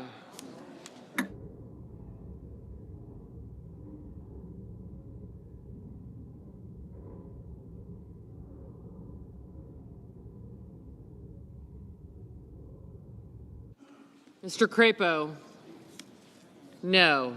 I'm going to have to study this.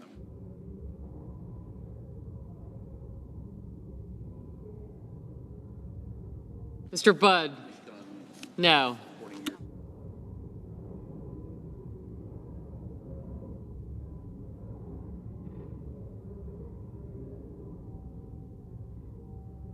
Mr. Hawley, no. Mr. Ossoff, aye. Mr. Mullen, no.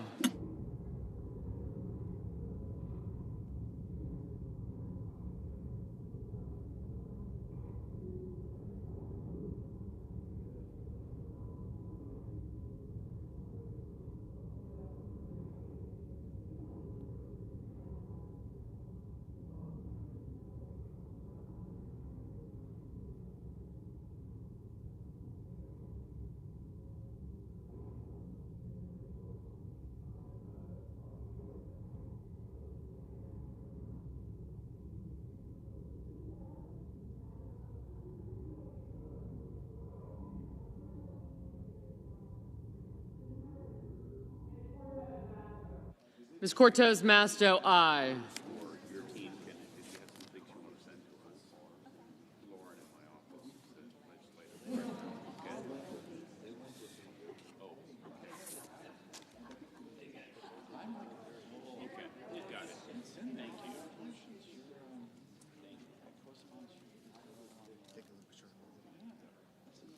What?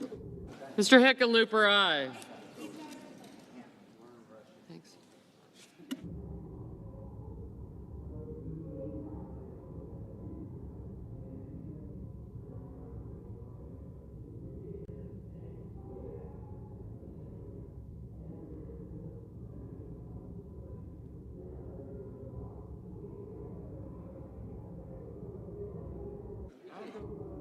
Mr. Justice, no.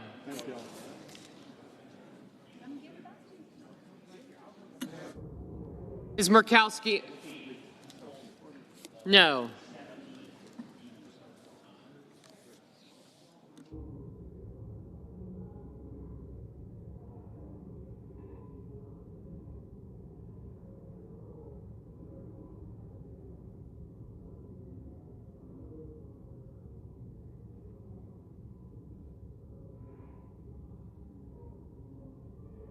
Mr. Risch?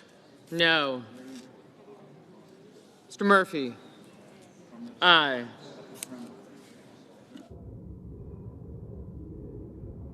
Ms. Hirono? Aye.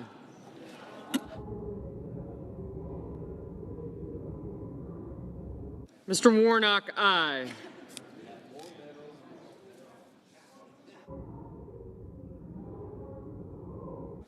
Mr. Wicker? No.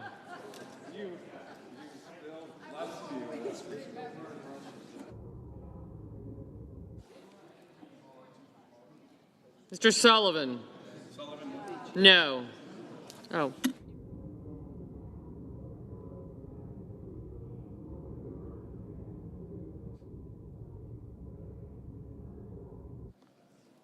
Mr. Markey? Aye.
Mr. Rounds? No.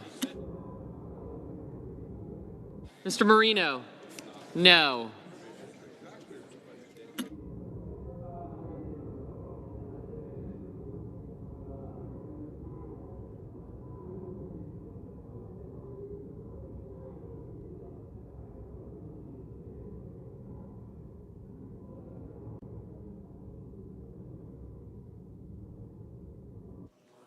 Mr. Warner? Aye.